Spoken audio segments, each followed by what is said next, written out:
Thank you. Good afternoon, everybody. It is my pleasure to welcome you to the May 18th, 2023 open meeting of the Guelph Police Services Board. I would like to start by observing a moment of silence in recognition of OPP Sergeant Eric Mueller, who lost his life in the line of duty when responding to a disturbance call on May 11th, 2023, and whose funeral took place today.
Okay, at this point, I'd like to acknowledge the Mississaugas of the Credit First Nation of the Anishinaabe peoples on whose traditional territory we are meeting.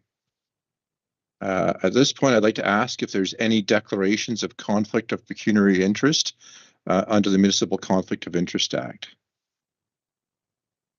Hearing none, I'll declare that item closed. Closed session. I'm going to call on Mayor Guthrie if you can bring forward some motions from the closed meeting. Yes, certainly. Thank you, and through you, Mr. Chair. There's a motion. I'll be willing to move the motion for two funding requests. The one is to Michael House in the amount of $500, and the other one is for the Special Olympics in the amount of $1,000, and moved by myself. Seconded. Councillor Alt. In favor? Opposed? I declare that carried. Next item is going to be the approval of minutes of the open meeting of April 20th, 2023. Do I have a mover? Councillor Alt. Seconder, Mayor Guthrie. In favor? Opposed? Carried. Next item is the approval of the consent agenda. Do I have a mover? Got Councillor Alt, seconded by Mayor Guthrie. In favor? Opposed? Carried. Next item is the operating and capital budget Q1 quarterly variance report. Chief, I'm going to turn that item over to you. Sure, thank you, Mr. Chair. So all measures after Q1 are in green. Being respectful of the board's time, Lisa's here and can go through the report if there are any questions. If there are not any questions on the face of the report, I'll leave it with council, and maybe we don't have to go through the whole report. Or sorry, I'll leave it with you, Mr. Chair. If there's no questions, then the report probably speaks for itself there. Okay. Are there any questions or comments from members of the board? No. Okay. Well, hearing none, then we'll move on, and thank you very much for the report. Next item is the Chief's monthly report. If I could call on you for that, Chief Kobe. Sure. Thank you, Mr. Chair. I wanted to, on Sunday, May 7th, members of our service attended the Ontario Police Memorial Foundation Ceremony of Remembrance at Queen's Park.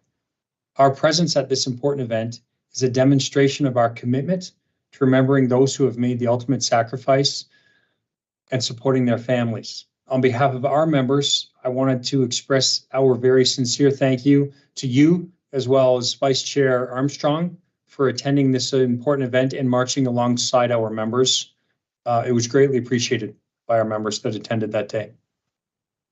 Very tragically, and you alluded, Mr. Chair, as we opened up our meeting, again, we find ourselves today mourning the loss of another dedicated police officer. Today, our members and police officers from across Ontario and Canada attended the funeral service for Sergeant Eric Mueller. Sergeant Mueller was a 21-year member of the Ontario Provincial Police. He was shot and killed while responding to a shots fired call on May 11th, 2023. Sergeant Mueller was 42 years old. He's survived by his spouse and 2 young children. Sergeant Mueller is one of 10 police officers in recent months who have made the ultimate sacrifice in service to their communities. It's important that we honor and remember these dedicated members of our policing family and honor the service and sacrifice they and their families have made. And I want to take a moment for the board and for the community and actually remember each of these people. 9 of these 10 members who have died in the line of duty were murdered when they were at work. Constable Harvinder Dhami, a 4-year member of the RCMP, died in a single vehicle collision in Alberta on the way to assist other officers on a call on the early morning of April 10th. He was 32 years old and is survived by his spouse. Sergeant Maureen Bro, a 20-year member of the Quebec Provincial Police, was stabbed and killed while making an arrest on March 27th, 2023. She was 42 years old and is survived by her spouse and 2 children.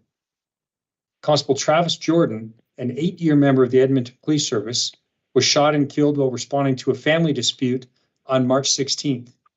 He was 35 years old, and he too is survived by his spouse.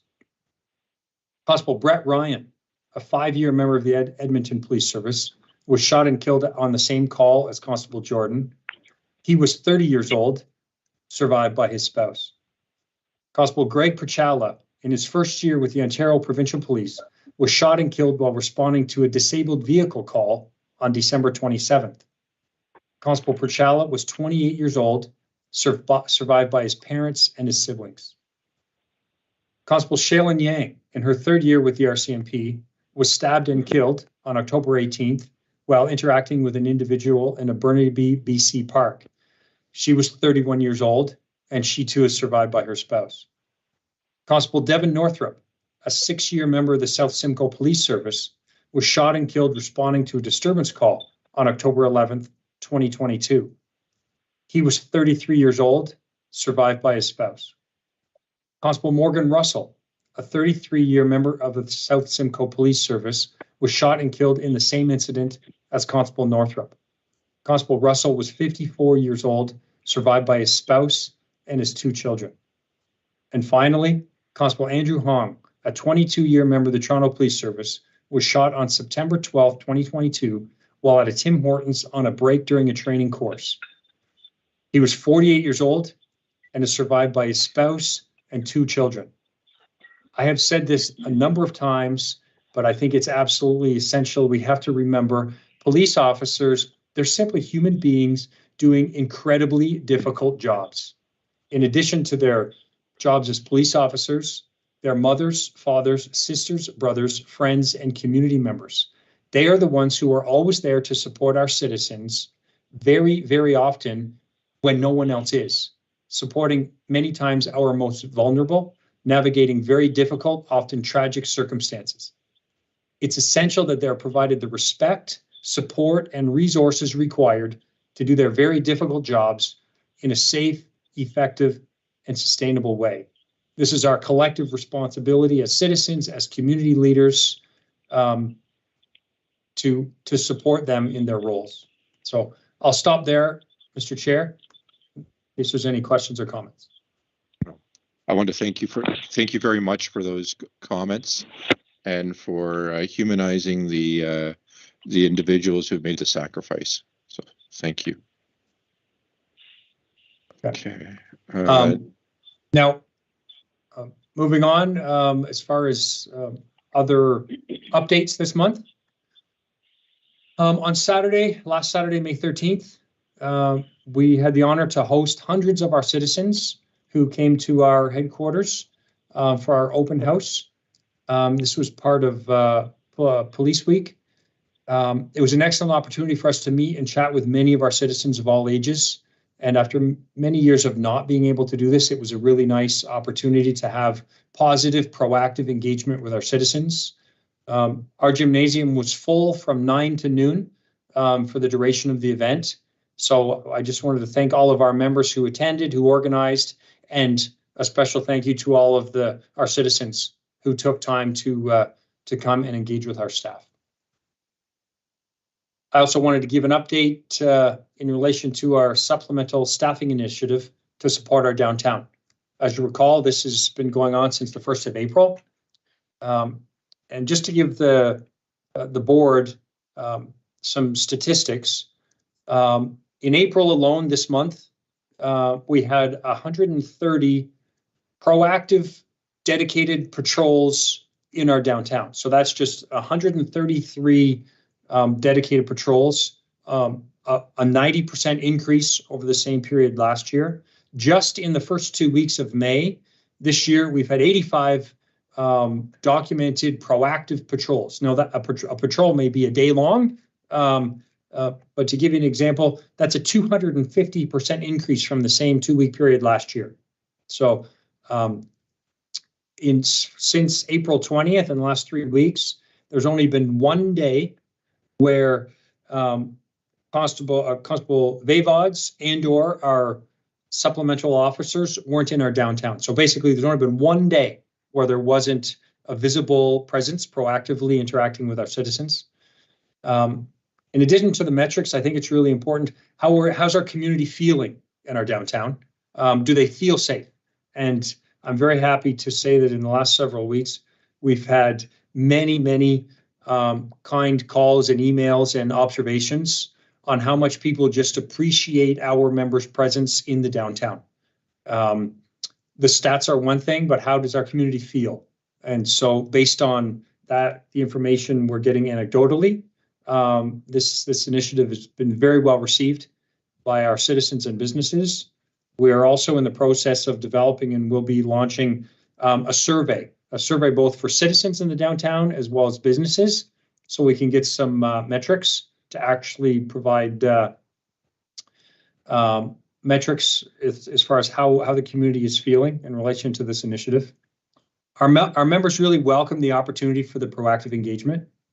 And now it's important to note, there are many days now where we have 2 to 4 people dedicated just in the downtown.